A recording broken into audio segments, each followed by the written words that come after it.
Hi, OJ. I am a pastor of a renowned congregation near you. I am currently at a point where I sacrifice my members for powers and the church growth. This is how it started. I started my journey as a pastor with a genuine calling and a passion to serve God. It all began after a gruesome accident that left me hospitalized for weeks. At this time, I had a vision which gave me a clear direction of my ministry. They were so real that I knew my calling as a pastor was directly from God. I spent years studying and preparing myself and eventually started my own ministry. Despite my dedication and hard work, I have been struggling. OJ, when I started my church, I made a conscious decision to get married to avoid temptations that bring many men of God down. So I wanted to build a very strong foundation for my life and my church. And I believe that having a supportive wife or a partner will help me stay focused. So after 4 years of ministry, I saw progress and growth in my church. More people attended my church and lives were being changed. But despite these successes, the financial struggles were overwhelming. The money wasn't enough to take care of my wife and me, besides the 2 kids we had to provide for.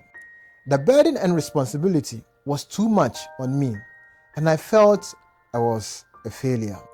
As I continued to serve, I began to connect with other pastors who were facing similar challenges. We will meet and share our experiences and offer each other support and encouragement and pray together. Through these conditions, OJ, I then became a role model for many young pastors who looked up to me for guidance and inspiration. My words carried weight in our community and people often seek my counseling and my advice. But despite the respect, the financial struggle continued. Amidst all these challenges, OJ, I planted a few churches across my community and towns nearby. Interestingly, God was doing wonders with the churches I had planted around me. But my church, where I was the lead pastor, was struggling. Money was scarce. I did not understand. How could God be blessing my other churches so much, but we are still struggling to make ends meet? I didn't get it, but I tried to be patient and that God will provide. I prayed, seeking guidance and relief for our financial struggles with a 4 days and 4 nights fast, seeking a breakthrough. But nothing seemed to change. The situation only continued to worsen, and my wife was threatening to leave me due to financial stress. The money from the church offering and tithe was never enough to buy food and cover our children's school fees. I felt like a failure as a husband and a father. I was unable to provide for my family's basic needs, talk less of their medical needs. The weight of responsibility was weighing on me, and I wondered if I had made a mistake by following this path. The church required 24/7 attention, and there was no way I was going to balance it with a 9-to-5 job, as my wife kept suggesting. I couldn't imagine abandoning my calling for that. I felt torn between my responsibility as a husband and a father and my duties as a pastor. So I knew I couldn't neglect my family's needs. But I also couldn't ignore the calling of God. I was stuck and unsure of how to continue because it was a conflicting demand. I continued to pray about it till one day, one of the pastors I prayed with suggested a way that could help me with my financial struggles and help the church grow 10 times and over. It is at this point that I would ask that you subscribe to the channel, share a comment or a post, because that is the only way you encourage me to bring you more stories and confessions. Please subscribe. Let's go. OJ, I visited his church once and it was so packed. I knew he knows what he was talking about.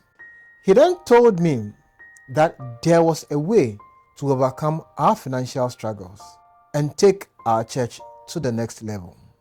But he wasn't specific at that time. He just told me to believe him and he will tell me more when the time is right. I was skeptical, but I decided to trust him and see where this will lead. So, a week later, he called me.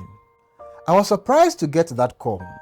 I thought that he had a secret place on a mountain where we prayed, or that we were going to organize a powerful prayer program where we will pray and receive revelations. But instead, he told me to be ready, so he was going to take me to a place where I'll receive answers to what I have been asking. I had mixed feelings, OJ, both excited and nervous at the same time. I didn't know what to expect. He told me to meet him at a specific location, which I did. He then suggested that I sit in the back seat, and we drove for almost 8 hours. I remember because he picked me at around 6 p.m. in the evening, and when we got there, it was almost 1 a.m.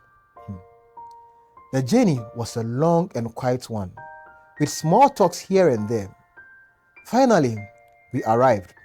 We arrived at the place, and I saw 4 men waiting for us. They were dressed in black gown, with their faces hidden from recognition. While we were standing there, someone came from a distance. He was dressed in all white. The pastor I was with went down on his knees in front of him. So did the other men in black, except me. The men in black looked at me and I felt so scared. I couldn't understand what was happening. The pastor then pulled me down to kneel next to him, and I could see that he was also a bit scared as well. I wondered what caused him to fear and what was going to happen next. After I knelt down, the man spoke in a language I didn't understand, but the other pastor seemed to understand. It sounded like how he used to pray in strange tongue. The words were unfamiliar, but the tone was familiar. I wondered what was happening and what this language meant. Then the pastor turned to me and whispered, "Follow him and don't ask anything." I don't know why or how, but I just moved my head to show that I understand. There was something I saw in his eyes which made me trust him despite the fear. I just followed the man and left the other pastors behind. I followed him into this small house where we entered. I saw a lot of red candles in the house. The man in white gestured to me to sit down, and I did. My heart almost stopped beating because of the way I was scared. The candles seemed to be arranged in a specific pattern, and I wondered what it meant. There was a lot of smoke in the house. The man sat down opposite me with his eyes fixed on mine, and he then prepared something and gave me in a cup. There was something inside, obviously. I had to drink. Even though I didn't hear him say so, I just raised the cup to my mouth and drank. I could feel the liquid burn down my throat like fire, but I had to do what I had to do. And as soon as I was done drinking, the room began to spin. I could hear the man chanting something with his voice going up and down, but then suddenly I could understand the language. The words were now clear and they spoke directly to my soul. I realized that I was being initiated into a secret world. I was pointed to a door and I got up without hesitation and walked towards it. I don't know how, but I didn't even think of asking anything. I just jumped up and made my way to the door. OJ, As I reached for the handle, I felt this strange sensation all over me, like I was being pulled through something, like a portal. I opened the door and everything went black. The next thing I saw was I was laying in bed next to my wife. She was sleeping peacefully and I was confused. I looked around the room to remember how I got there. What happened the previous night were unclear. Like I just had a dream. I was so confused, so I just told myself that it was just a strange dream. But as I lay there, I could feel something inside me had changed. I felt different. I asked myself a lot of questions that I didn't have answers to. From that day, OJ, I became so powerful in the ministry. I started performing some strange and unbelievable things, and people noticed me. Money then started coming, and people came to see me from far and near. I was healing the sick, casting out demons, and performing strange miracles, which left people in shock. I was no longer the humble pastor. I was now a spiritual giant. People looked up to me. I was living a life I never could have imagined, and I was both excited and terrified at the same time. I was determined to use my gift to make a positive impact in the world, but as time went, I started to notice that people were even scared of me. They would avoid my eye contact. I didn't understand why, but I knew it had something to do with the powers that I had. And then I started seeing visions. It was the man in the white gown, and he appeared to me in my dreams, telling me that I got what I wanted. So now I have to pay back. I didn't know what he meant, but I knew it couldn't be good. The visions continued, and I knew that I had made a deal with something, but I didn't know what it was. And now it was coming back to collect. Almost every year, OJ, a church member will die. It's been 10 years on, and everything has been working okay. The church and other branches are doing so well, but the problem here is that the man is asking for my blood now. He's giving me a choice. It's either my kids or myself, and I am scared. I don't know what to do. I've tried talking to the pastor who helped me get all these powers, but he simply turned his back on me. He denied ever helping me and even blocked my numbers.